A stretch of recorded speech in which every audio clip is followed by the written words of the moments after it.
Alberto, a marine biologist known for his daring spirit, found himself on an expedition like no other. He was tracking the migration of a pod of blue whales, the largest creatures on Earth. Equipped with a specially designed diving suit and a camera rig, Alberto slipped into the ocean's embrace. The water was a vibrant blue, teeming with life. Schools of fish shimmered like silver coins, their scales catching the sunlight. A giant squid, its tentacles longer than Alberto was tall, eyed him curiously before disappearing into the abyss. As Alberto swam further, the ocean floor dropped away, and a sense of awe washed over him. Ahead, the majestic blue whales glided effortlessly through the water. Their massive forms, longer than 3 school buses, moved with surprising grace. Alberto adjusted his camera, his heart pounding with a mix of excitement and fear. He swam towards the gaping mouth, his camera rolling. The whale's baleen plates, long fringed curtains used to filter food, loomed before him. He knew he had to be quick. He darted through the curtain, expecting to emerge on the other side, a silent observer. But the ocean, it seemed, had other plans. The whale, startled by Alberto's presence, reacted instinctively. Its massive jaws snapped shut, and Alberto was engulfed in darkness. The force of the water knocked him off his feet, tossing him around like a toy in a washing machine. Panic surged through him as he realized the gravity of his situation. He was trapped inside the belly of the beast. The air inside the whale was warm and surprisingly still. Alberto struggled to his feet, his body bruised, but his spirit unbroken. His camera, miraculously, was still functioning. He pointed the lens at his surroundings, illuminating the strange, fleshy walls that imprisoned him. The smell was overpowering, a pungent mix of saltwater, krill, and something else he couldn't quite place. Fear threatened to overwhelm him, but Alberto clung to a sliver of hope. He reminded himself that he was a scientist, an explorer. The space inside the whale was surprisingly large, like a vast, fleshy cathedral. Alberto's headlamp cut through the darkness, revealing the contours of the whale's anatomy. Muscles rippled and contracted around him, the sheer power of the creature evident in every movement. He felt a strange sense of peace, cradled within the belly of this gentle giant. Swimming cautiously through the whale's digestive system, Alberto encountered a surreal landscape. The walls pulsated with a life of their own, the rhythmic contractions a constant reminder of his precarious situation. Strange bioluminescent creatures, their bodies glowing with an ethereal light, drifted past him. They paid him no mind, seemingly accustomed to the presence of strangers. He came across what appeared to be a giant pulsating sac. It was filled with a thick, viscous fluid and emitted a low rumbling sound. Alberto realized with a start that he was looking at the whale's stomach, the engine room of this incredible creature. He marveled at the complexity of the whale's biology, a testament to the power of evolution. As he ventured deeper, the environment grew stranger still. He had to find a way out, and soon. The only sounds were the whale's breathing and the gurgling of its digestive fluids. The darkness was almost absolute, broken only by Alberto's headlamp. He felt a profound sense of isolation, as if he were the only living thing in this vast organic labyrinth. Yet he knew he wasn't alone. As he swam, he noticed movement in the shadows.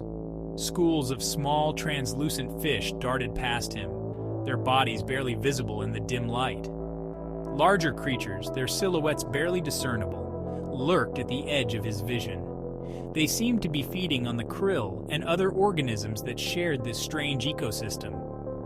Among the creatures, Alberto spotted something even more peculiar. Remnants of human civilization.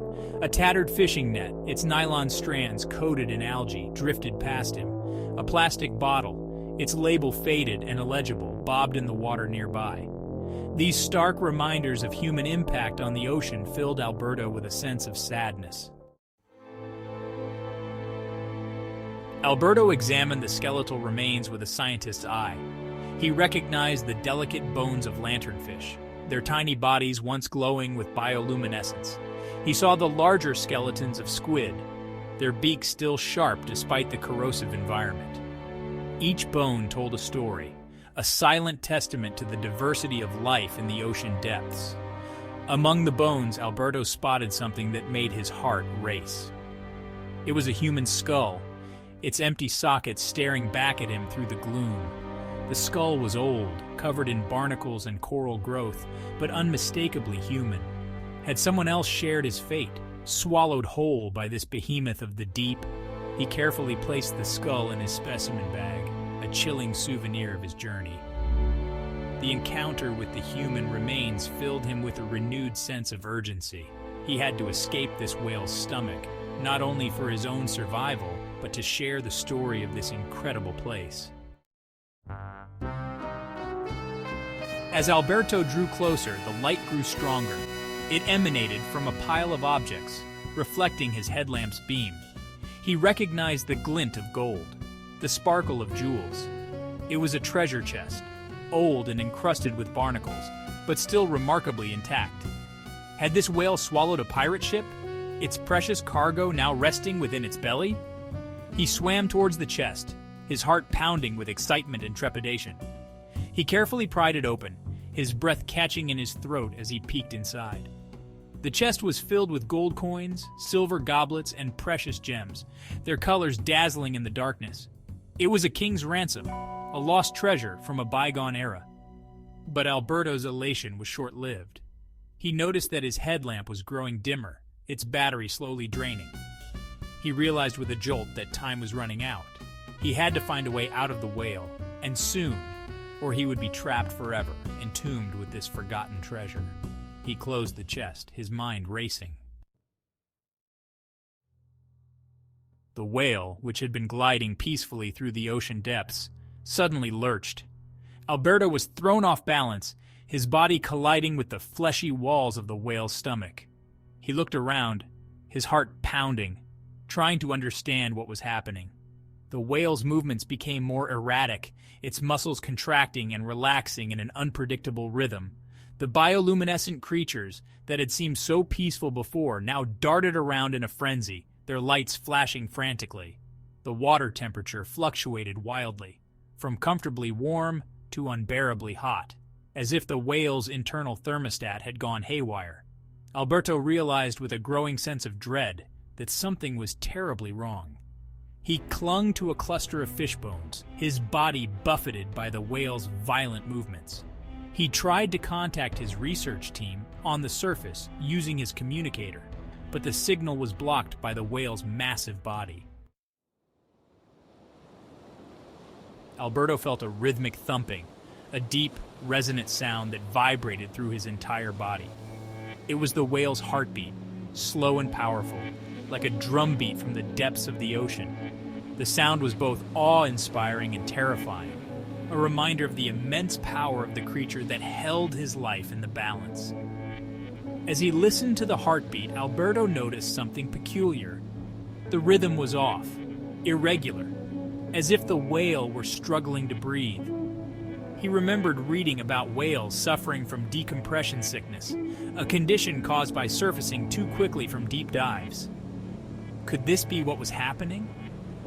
He knew that if the whale didn't get to the surface soon, it could die, taking him with it. He had to do something, anything, to help the creature that had inadvertently become his prison. But what could he do? He was just a man, trapped inside a dying giant.